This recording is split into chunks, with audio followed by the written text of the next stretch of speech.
In 2017, Wes Hampton walked away from the Gaither Vocal Band at 42 years old at the peak of his ability on one of the most watched stages in all of gospel music. And he left.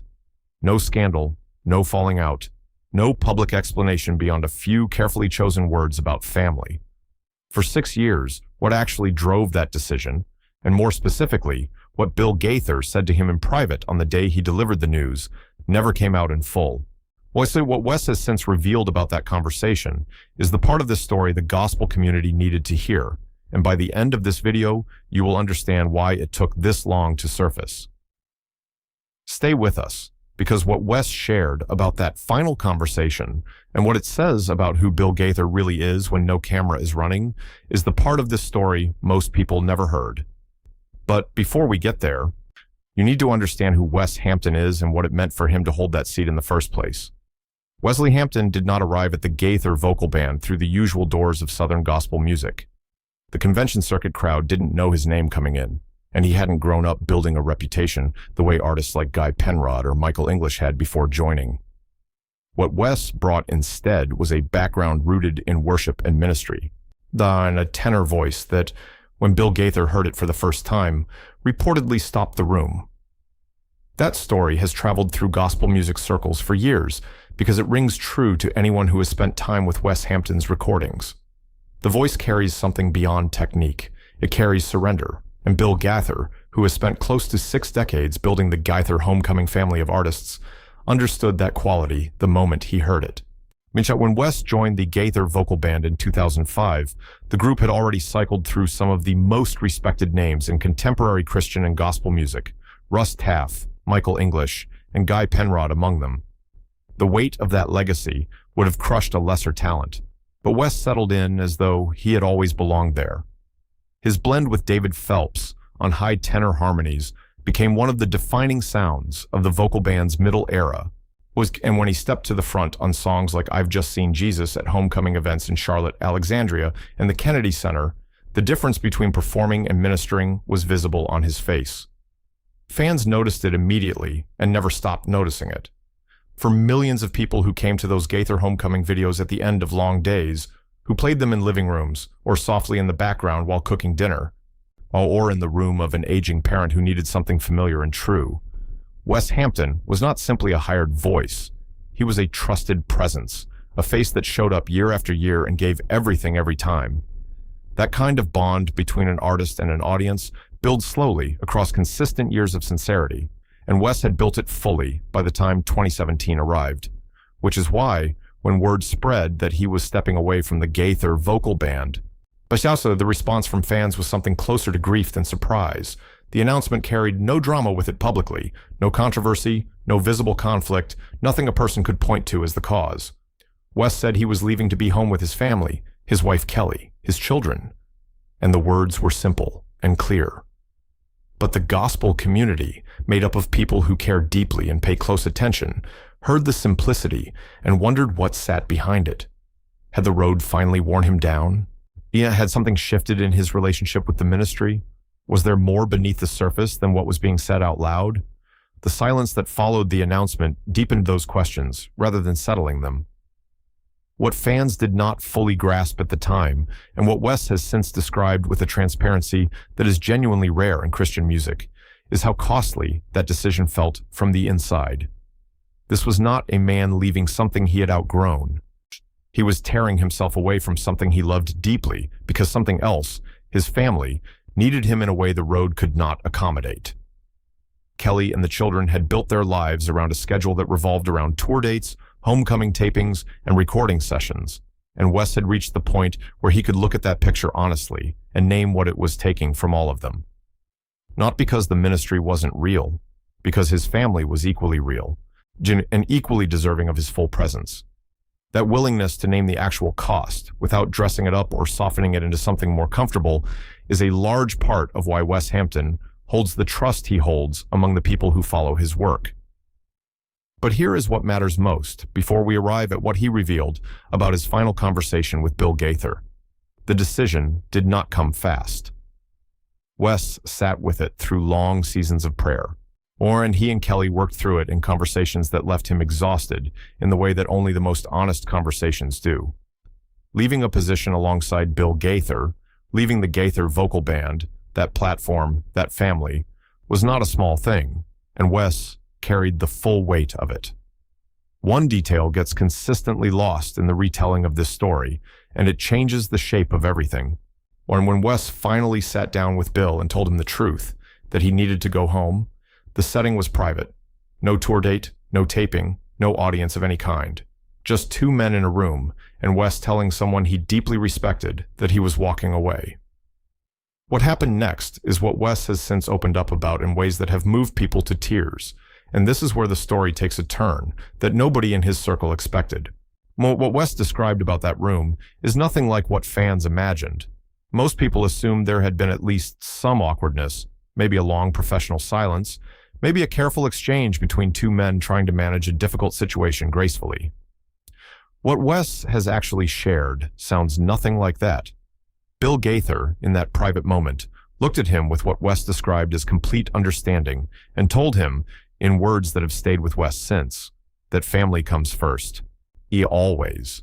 That the Gaither Vocal Band would continue, that the Gaither Homecoming ministry would go on, but that his children would only be young once.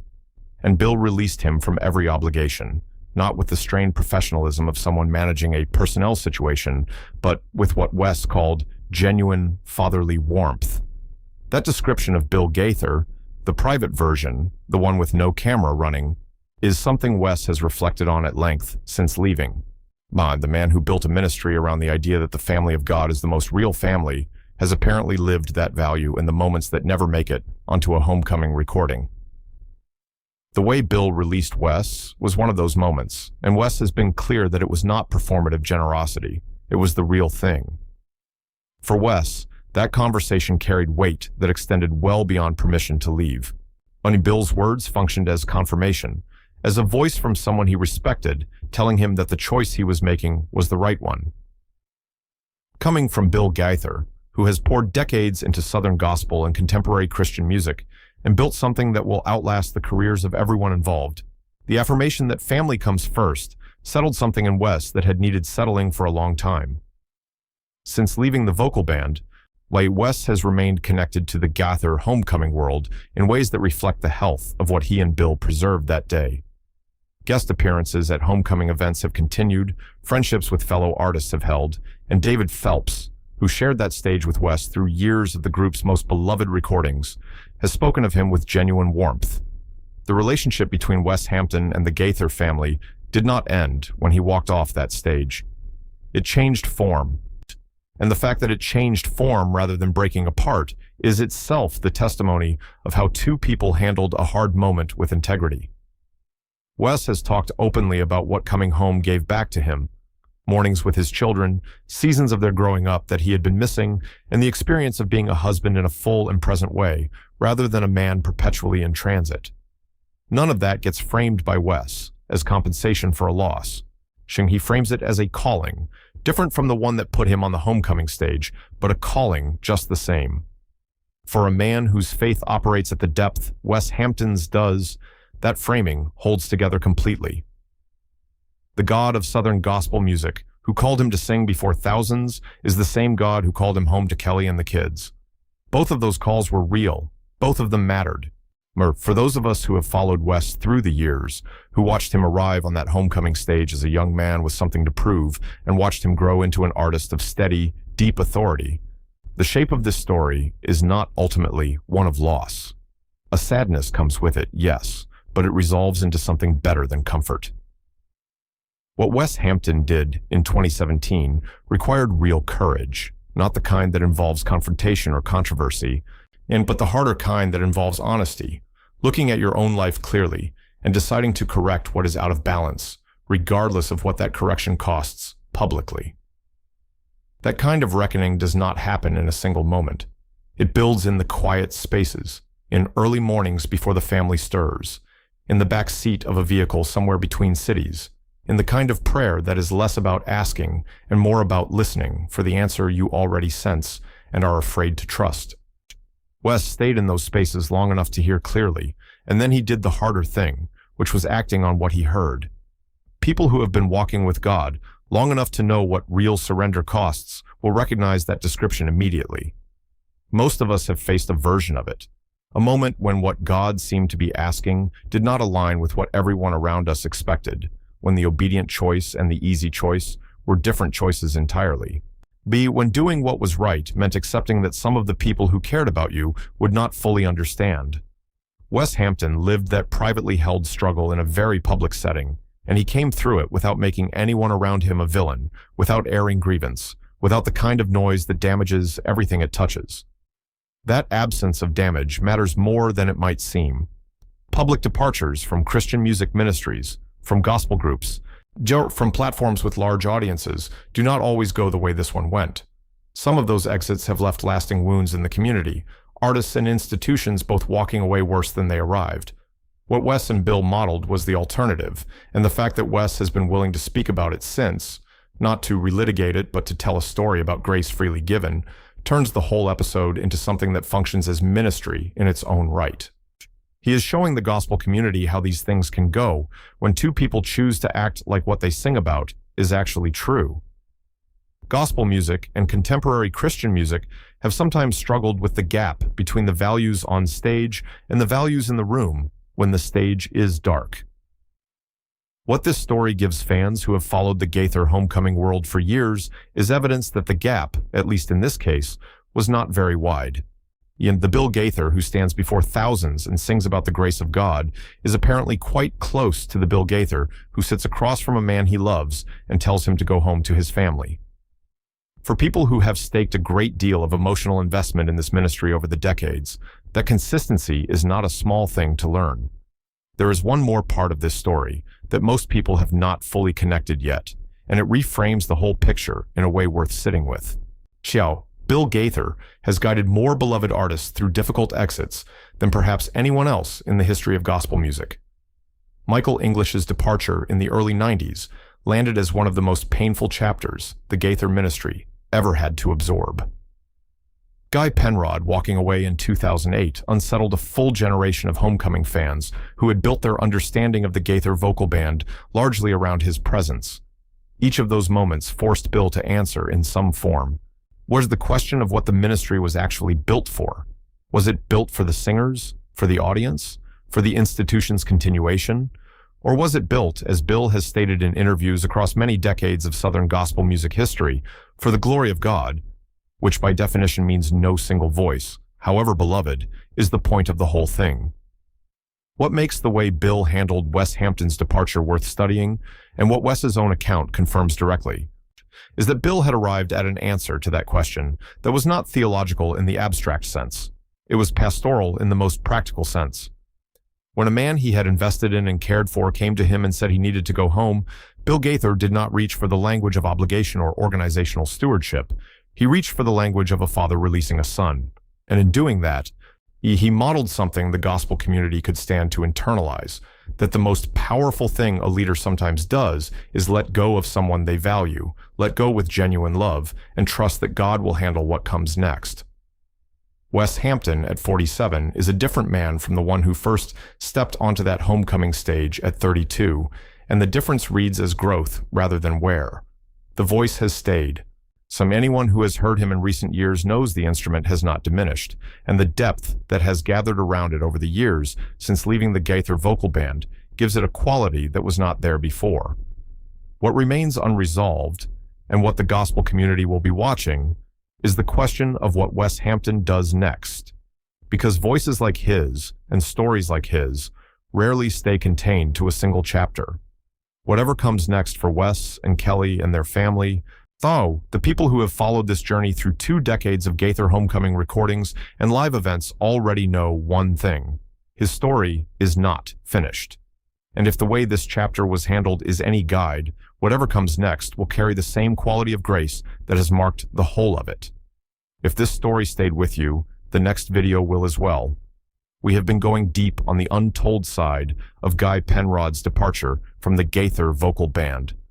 And what emerged from that situation, including what Bill Gaither said privately in that case too, is just as unexpected as what you heard today. If you are still here, that means something. It means this story landed somewhere real for you, and that is not something we take lightly. The people who find this channel are not here by accident. They are not casual scrollers looking to pass a few minutes before moving on to something else. The people who watch these videos all the way through are people who carry genuine love for this music, for these artists, and for everything the Gaither Homecoming world has meant to them over the years. They are people who remember exactly where they were the first time they heard a song that changed something in them. People who know what it means to sit in a living room on a Sunday afternoon with a homecoming video playing and feel, even for a short while, that the world was a little more right than it had seemed all week. If that is you, then you already know why stories like this one matter.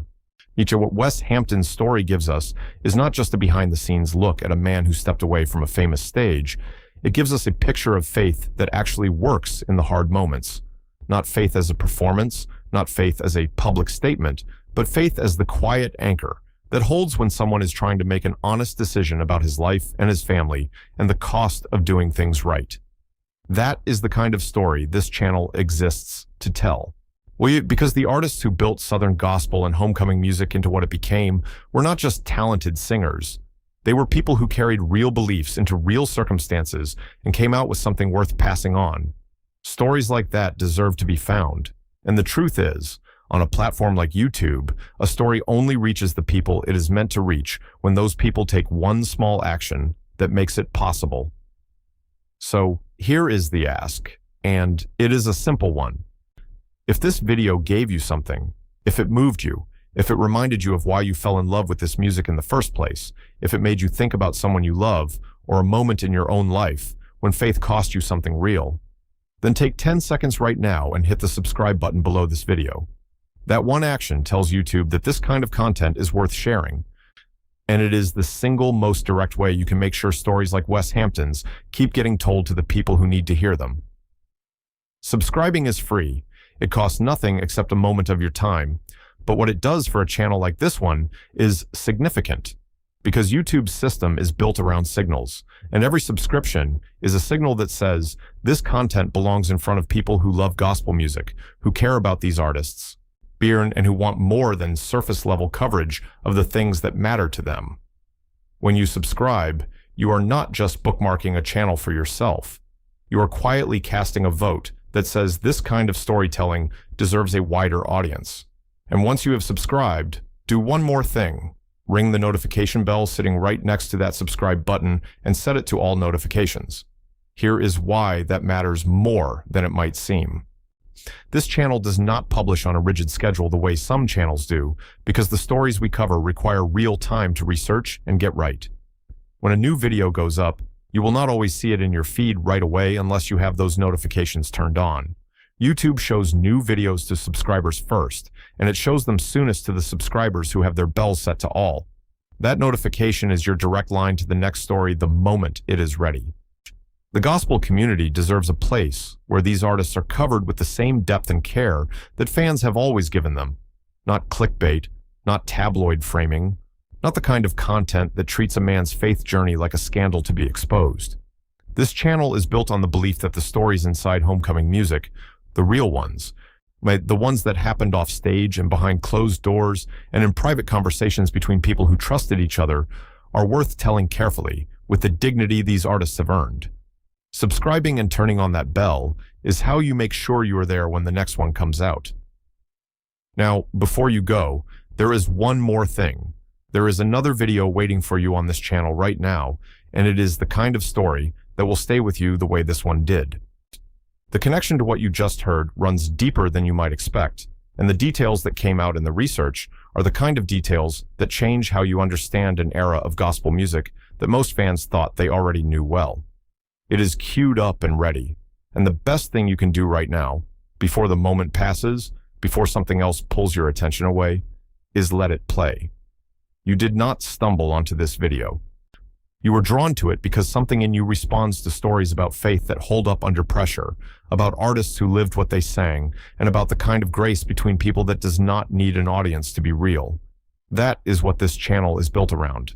That is what every video here is trying to give you. The next story is ready. The subscribe button is right there. The bell is one tap away. And the gospel community that gathers around these videos is made up of people exactly like you. People who remember what this music felt like the first time and who are not ready to stop being moved by it. Neither are we. We will see you in the next one.